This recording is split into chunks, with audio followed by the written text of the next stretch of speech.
Once again, it's on. You know what time it is. It's time to play some toss. Welcome, everyone, to episode 66 of the Tristain on Sports Show Toss. It is your main man, T-Squared, Tristain Thomas. Thank you all so very much for joining us this week. We talk a little bit of Bucks basketball. Had a really entertaining game on Monday night. We have to talk about the Green Bay Packers. What did they do in their playoff game, divisional round? The heavyweights getting involved. And then the toss sweep, we've got championship Sunday predictions. Who made it, who will win, and who will advance to the Super Bowl. But you all know how we get things started here on Toss. We get things started with the state of the state. And let's get things started with those Milwaukee Bucks. They are now 9-5. They had their 4-game winning streak snapped by the Brooklyn Nets after Monday night's 125-123 loss in Brooklyn on Martin Luther King Day. And happy Martin Luther King Day to everybody. I hope that those of you who really do want change, not only just quote Dr. King on that day, but they actually walk what he spoke. You gotta, if you're gonna talk it, you gotta walk it. So I hope that's what y'all are out there doing. But let's get back to the Bucks. Tough loss, close loss, but it was a very, very entertaining game. Now, it's still very early in the season. You're talking about 14 games in.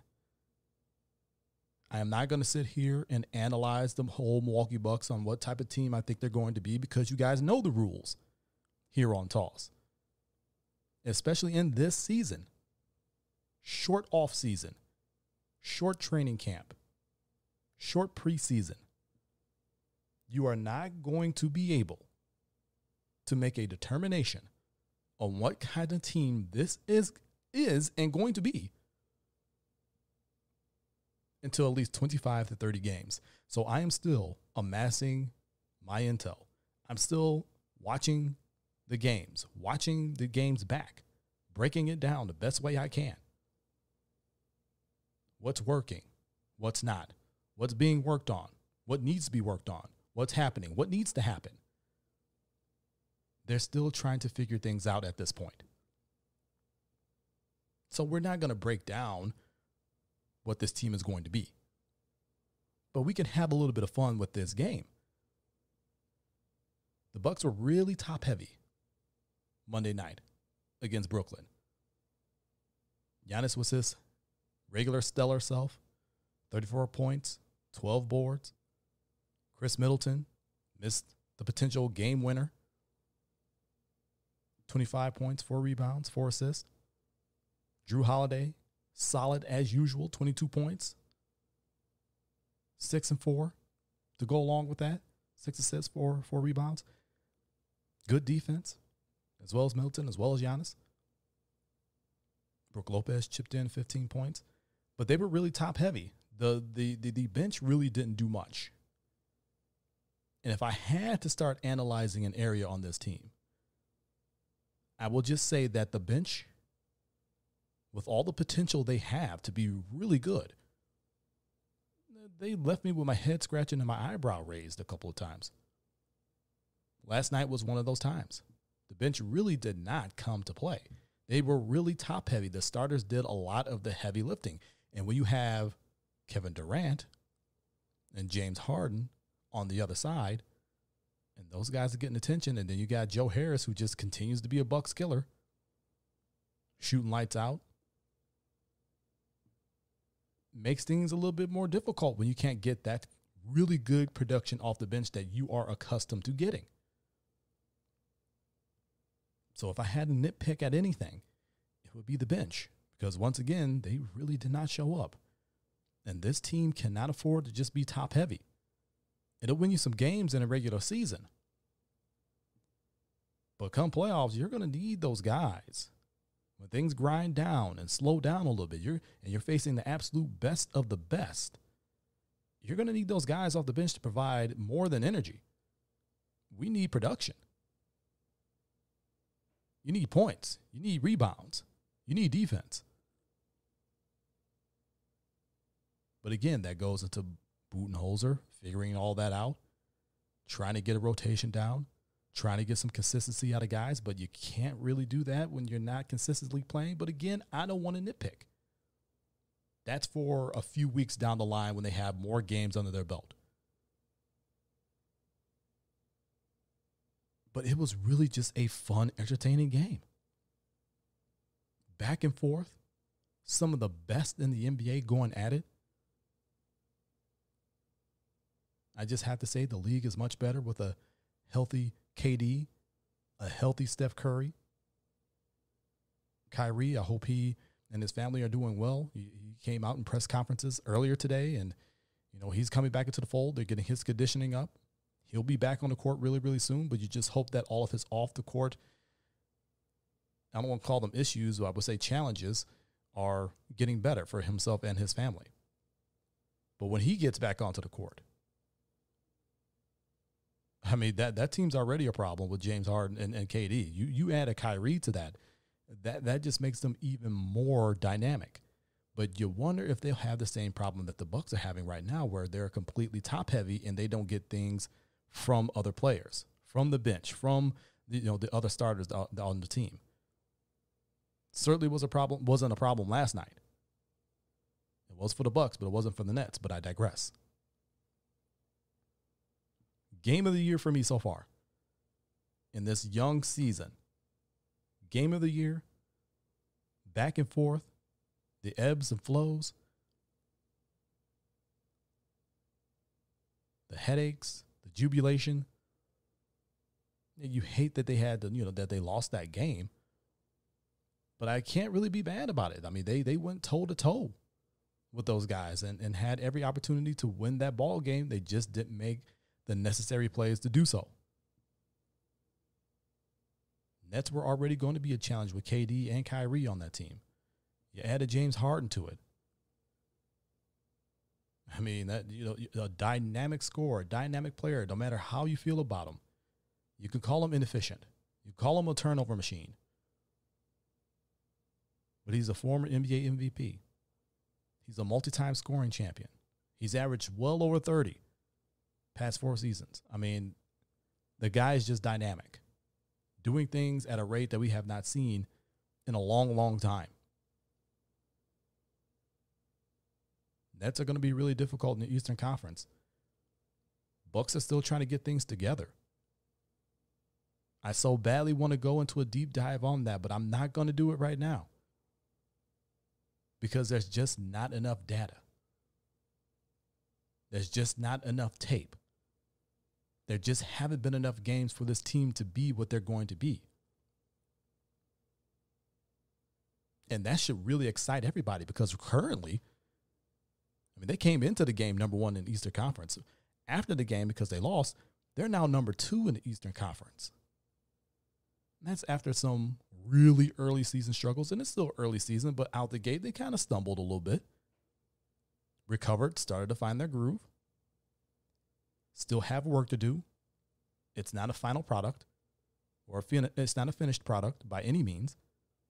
So that really should excite people that you're second in the Eastern Conference. You're not even a finished product yet. Fun game. You hate that they had to lose that game.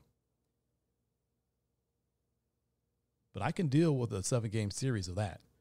As long as it's the Bucks coming out on top. Now, let's make that really, really clear. As long as the Bucks are the team that come out on top, I can deal with 7 games of Bucks Nets if it's going to be like that. I could deal with that. Bucks have a big game Thursday night. Number 1 team in the Western Conference, Los Angeles Lakers, who also lost their Martin Luther King Day game. LeBron missing a potential game-winning jumper to the Warriors. Warriors with an epic 19-point comeback. Steph Curry is back for sure. But that's a big game. Early season. Let's put them to an early test. I mean, I think the Nets were a test. You're definitely going to have to deal with them in the Eastern Conference.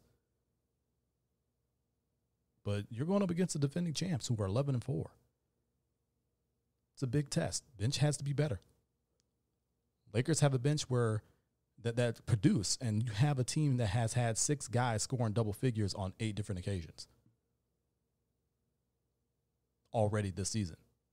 They have depth. They're the defending champions. They're every bit as good, if not even a little bit better than they were last season. It's going to be a great test for the Milwaukee Bucks. 9-5, second in the Eastern Conference. It's early, but you got to like where they sit for not being a finished product. Continuing here on Toss, State of the State. You know where we're going. We're going to 1265 Lombardi Avenue. If you don't know what that is the address of Lambeau Field, and we're talking the Green Bay Packers, who finally got involved in the playoffs. The big boys. Number 1 seed in the NFC. Home field advantage throughout the NFC playoffs. They finally got involved in the playoffs, and boy, did they ever get involved. They did more than get involved. They came in dominant. They defeated the Los Angeles Rams, the number 1 defense in all of the NFL. Okay, let me run that back. The number 1 defense in all of the NFL. And the Packers hung 32 on them. They defeat the Rams 32-18. Lambeau Field.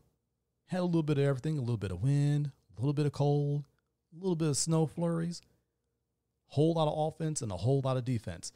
This was domination across the board for the Packers. They were absolutely dominant across the board.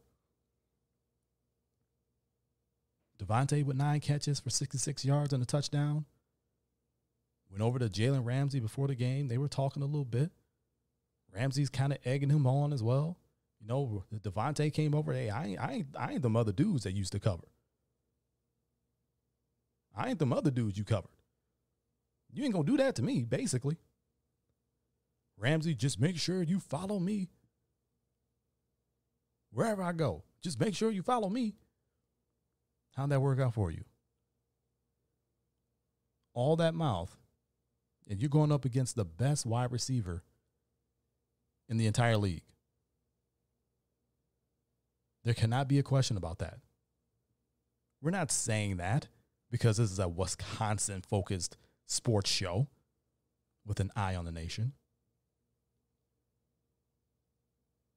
We're saying that because the tape proves it.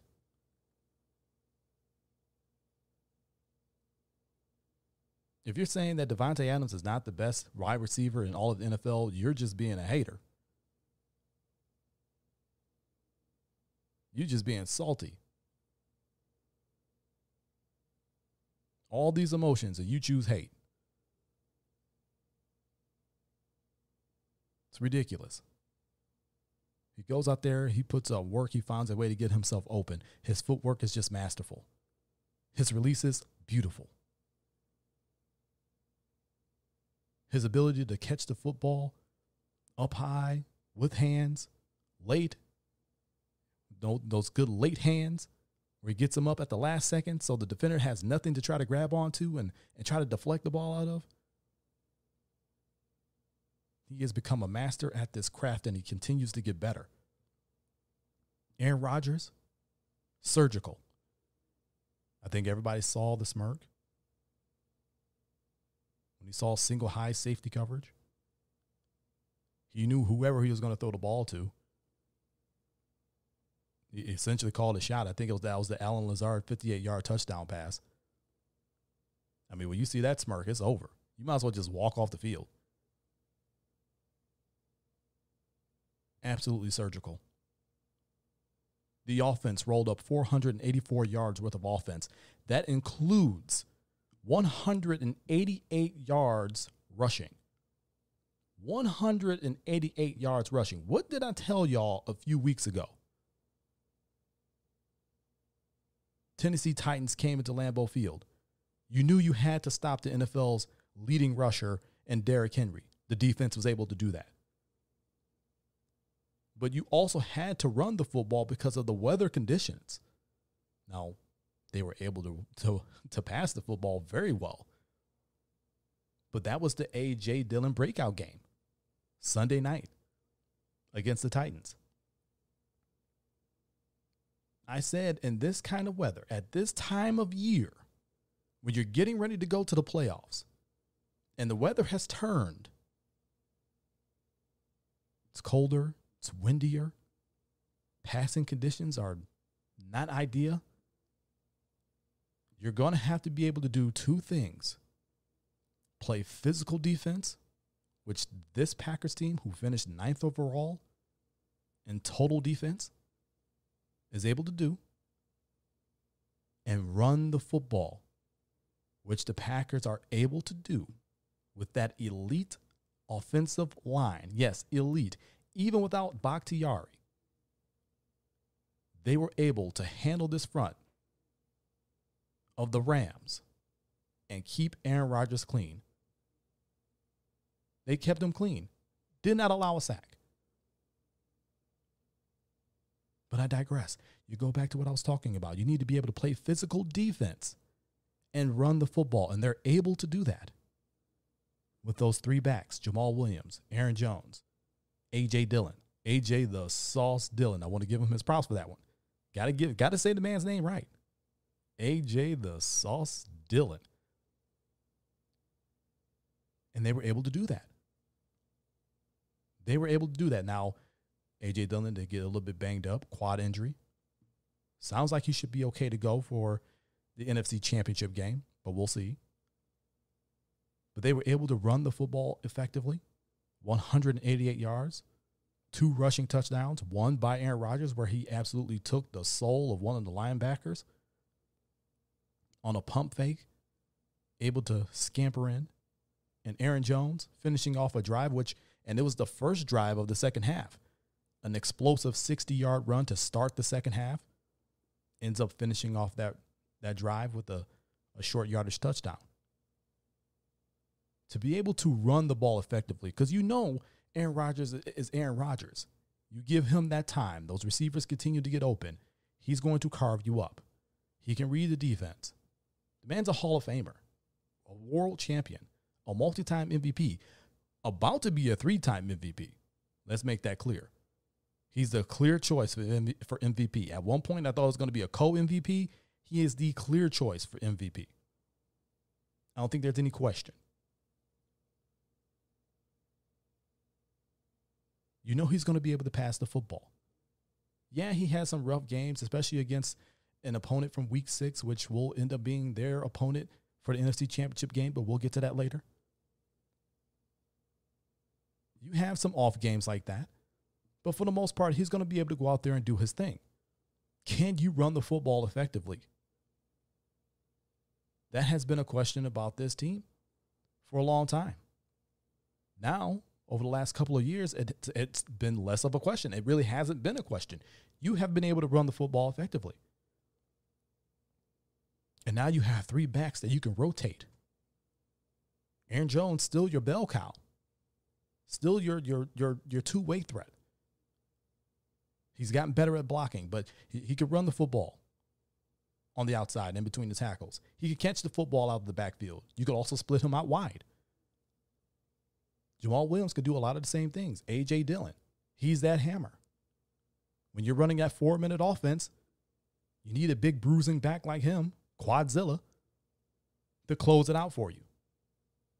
Not just get 2 and 3 yards on the carry, but actually have that ability to get chunk yardage, which he's shown he's able to do. 188 rushing yards in the playoffs against the number 1 defense in the NFL. It's mind-boggling. The defense did their damn thing too. Let's not forget about them. They held the Rams to 244 yards of total offense, dropped Jared Goff for 4 sacks. Jair Alexander held every single receiver that he was responsible for to -3 yards receiving. Let me hit you with that again. In snaps where Jair Alexander was the closest defender or the primary defender, he held receivers to -3 yards receiving. Those receivers owe him yardage. Think about that. The man is absolutely locked down. And all the talk was Jalen Ramsey versus Devontae Adams. What it should have been, who is going to disappear to Jair Island?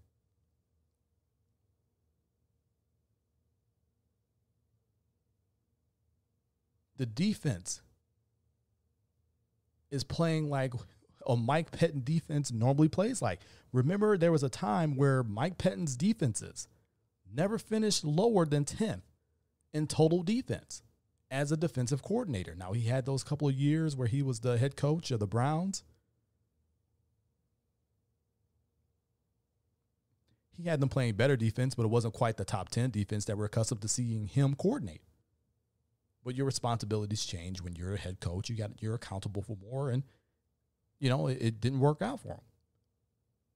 But now, as a coordinator, Matt LaFleur has said a couple of things about his defense and how things that he would like to see and how he would like to see them play in certain situations. That's what a head coach does. He is responsible for the play of the entire team. So he might be an offensive coach.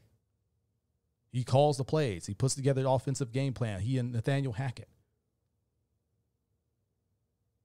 who I was not sold on, seeing as the job that he did when he was with the Bills and how he misused C.J. Spiller, but that's a different story for a different day. Coaches learn, coaches grow, and it looks like he's learned and he's grown. And he's doing a phenomenal job with Matt LaFleur.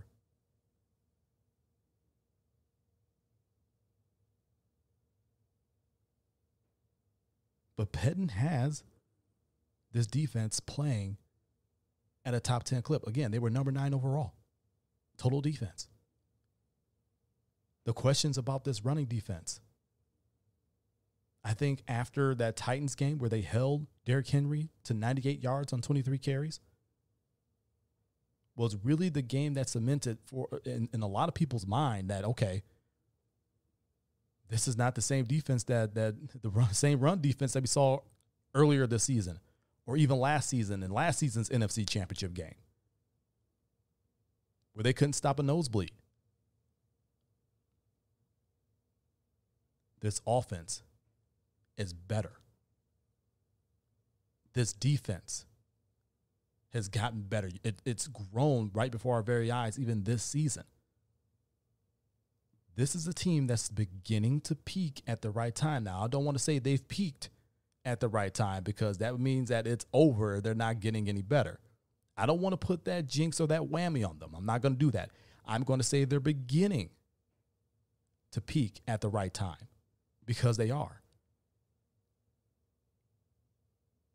Special teams continues to be that thing that makes me raise my eyebrow. They've given up some big returns and they've made some questionable runouts on their own, on kickoffs and things of that nature. That's definitely something that needs to be cleaned up. You don't want that area of the game to be the reason why you lose an opportunity to go to the Super Bowl.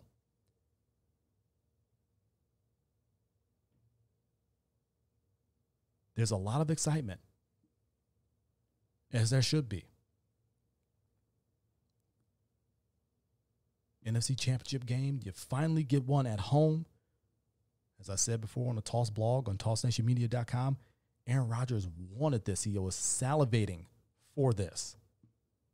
The opportunity to get an NFC Championship game on the frozen tundra of Lambeau Field. Something that he has never, ever, ever had before as the starter of the Green Bay Packers. He gets it now. His first opportunity to secure a trip to the Super Bowl. Win an NFC Championship on his home field. It means a ton to him. He came out in the post-game press conference and said it's been an honor to lead this team. This particular team. This season, you got to go cash in. I can understand the PTSD that people have amid all the excitement. There's a bit of trepidation. They think back to Seattle. They think back to Atlanta. They think back just the last season, San Francisco. And you had some pretty good teams all those years where you made it to the NFC Championship game. You should have won Seattle. You played much better in the second half of the Atlanta NFC title game, except you didn't play well in the first half. San Francisco, it was over before they even started. You got ran right up out of Santa Clara.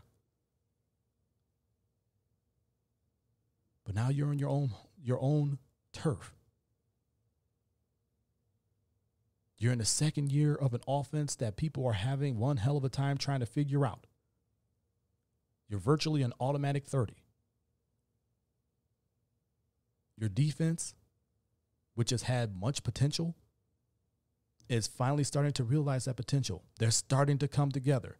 They've been playing a hell of a lot better probably since the second half of the season. This is different. This just feels like a different squad. Now, you're going to have to be a different squad than you were in week 6 against your opponent.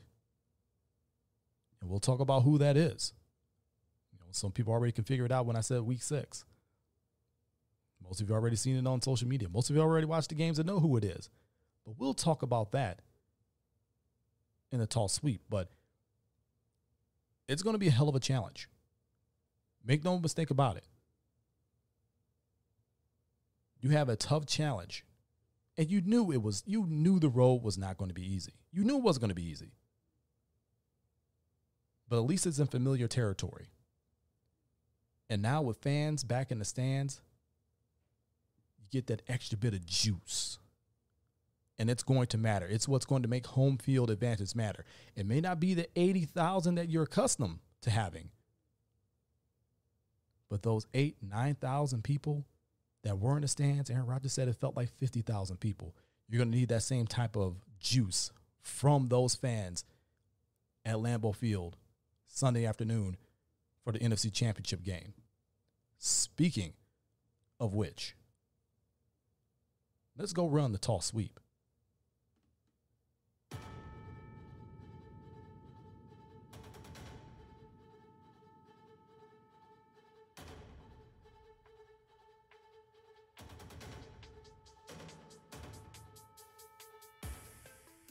The tall sweep brought to you by the good folks over at TossNationMedia.com. Toss Nation Media, your home for the Toss brand of sports. Truthful, opinionated, passionate sports. It's what you deserve. I love the divisional round of the playoffs, but I love Championship Sunday. And that's what's going to happen this upcoming Sunday. 4 teams playing for the right to represent their respective conferences in the Super Bowl. This is huge. This is big time. This is one of your big goals. So who made it? Who didn't? If you want to know about my picks, I end up going 3-1 in the divisional round. The one that I got wrong, and that I think a lot of people ended up getting wrong, just so happened to be the Packers' opponents. They were their opponent in week 6. They're their opponent again this Sunday in the NFC Championship game, which will be the early game, the Tampa Bay Buccaneers. I did get that prediction incorrect. I said the Saints will win that game. I felt really good about the Saints being at home. But it just felt like Drew Brees just wasn't the same. And then Jay Glazer of Fox Sports comes out before the game and says, hey, this is it for Drew Brees. He said when this season ends, so does his career. He's retiring. We don't know that for sure. Drew Brees hasn't come out and said that for sure, but after the game, it certainly looked like a man who was gazing at the field for the last time. So I got that one wrong. But I did get the Packers game correct. I went 3-1 last weekend, so it's the only one I got wrong. The Buccaneers. And I spoke about them and in predictions past, and I said, look, it's Tom Brady in the playoffs. Doesn't matter what the conference is. He's arguably got better weapons on this Tampa Bay squad, a far better offensive coach in Bruce Arians.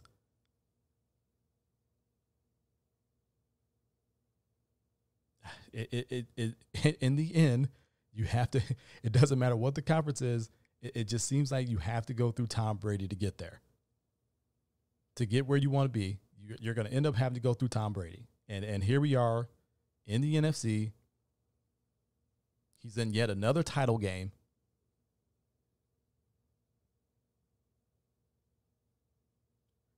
They have a really tough defense. You talk about another top 10 defense. And they really, with the speed of their linebackers, made life miserable for the Packers in Week 6. In that 38-10 loss. Started off well for the Packers. Didn't end well. It got out of hand really quickly. But you're talking about a game where they forced Aaron Rodgers into some really silly mistakes. They could not run the football. They just could not do anything against those fast linebackers, the mismatches that you would normally have on linebackers. Well, those guys have the speed to recover, and it just makes things difficult. So passes that you normally complete against different linebackers across the field, in the middle of the field in different games, those passes aren't there.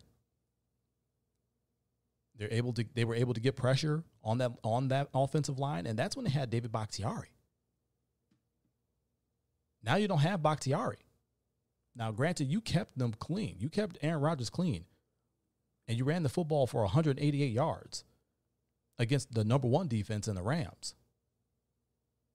Rams don't have quite the same defensive speed at linebacker that the Buccaneers do. So it kind of changes things. So I know a lot of people are going to think, well, they did this against the number one defense. Why can't they do this against another top 10 defense? You already beat the absolute best.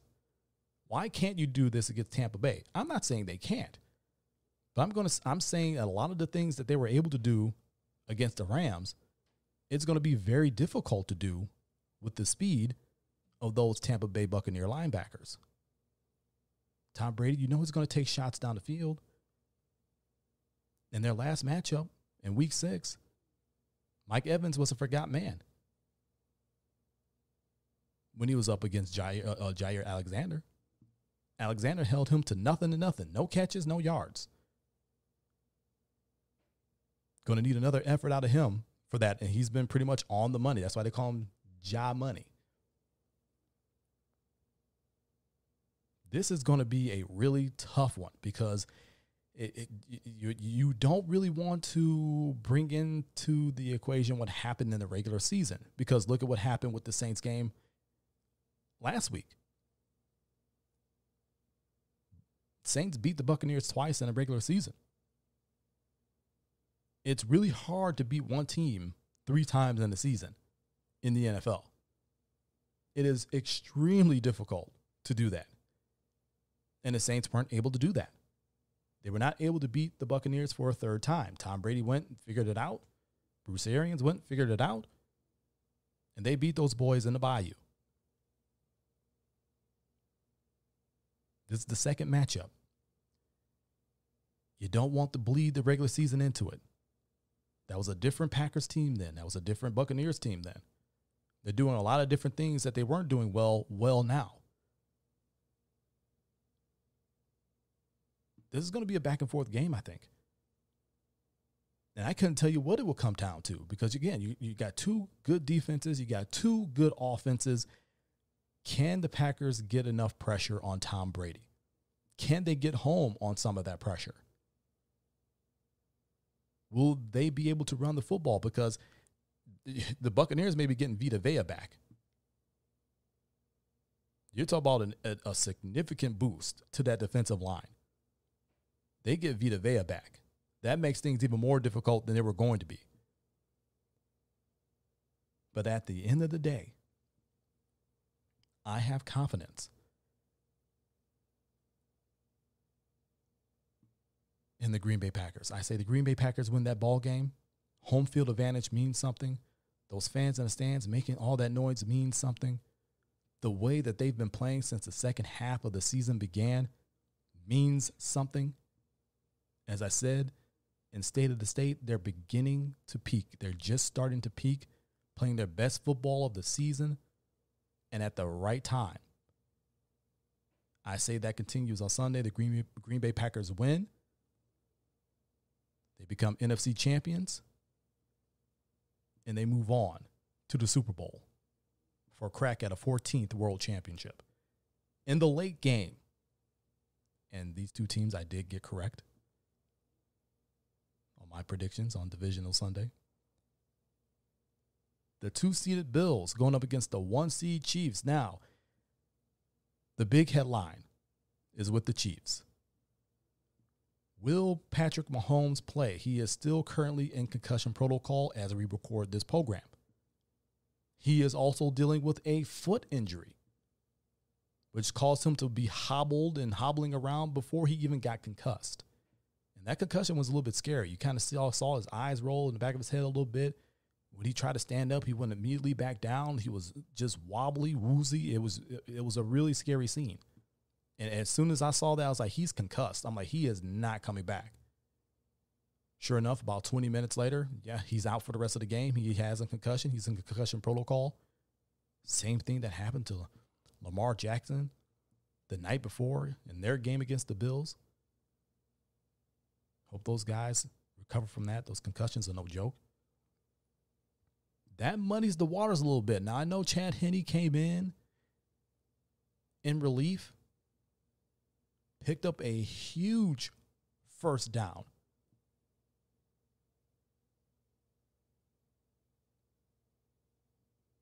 Which allowed them to go and win that game after the Browns started to come back and they had all the momentum with them. Chiefs win that ball game. Bills won their ball game. 17-3. I mean, you're dealing with the elements up in Buffalo, man. That win is something. And both teams were battling it, and they came out with that victory. Defense is playing well. Josh Allen and Stephon Diggs just have this connection that you love to see. They're playing some really good football. If Patrick Mahomes plays, I go with the Chiefs. But if he does not, unless that Chiefs defense, which has been playing a bit better, unless that defense steps up, then the Chiefs are going to win it if Mahomes doesn't play.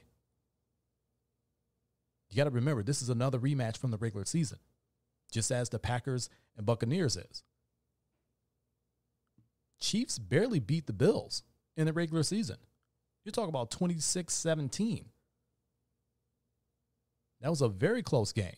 They gave them an absolute fight. And I think they can do it again. So would I be surprised if the Bills come out with that win? No, they're playing extremely well. In every facet of the game, they're playing extremely well. But the Chiefs have the biggest of biggest injury problems. With Patrick Mahomes being concussed and currently in concussion protocol again as we record this program, and dealing with a foot injury on top of it that you saw he was hobbled. He was noticeably hobbled. So those are two big issues that he's got to overcome. He's supposed to practice on Wednesday.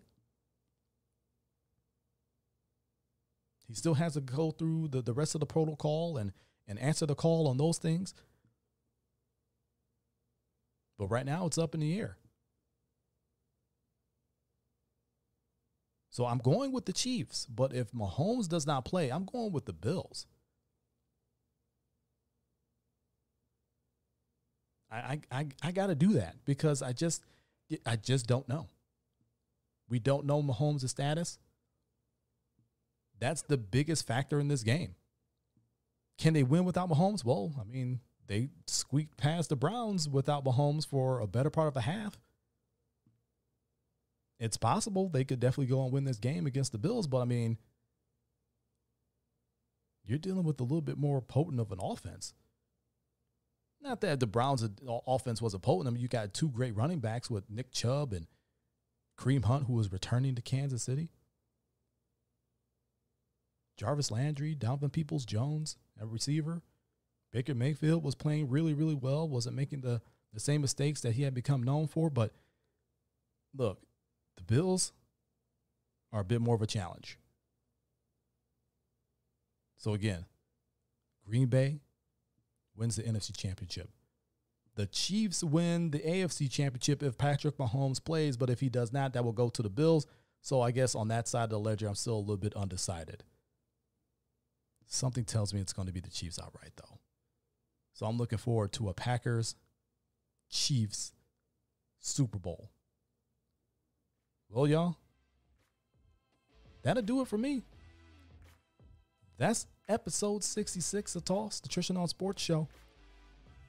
Facebook.com/T on Sports Show. That's TON Sports Show. We touch on a lot of things there that we don't touch on the show. So again, Facebook.com/T on Sports Show. That's TON Sports Show. Y'all know where to get at me on social media at the 20double on Instagram and Twitter. That's at the number 2, the number 0, and the word double. And of course, TossNationMedia.com. Your home for the Toss brand of sports. Truthful, opinionated, passionate sports. It's what you deserve. But as I said before, it's time for me to get on up out of here. This is T-Squared, Tristan Thomas, reminding all of you to keep it moving forward. Always forward. Forward always.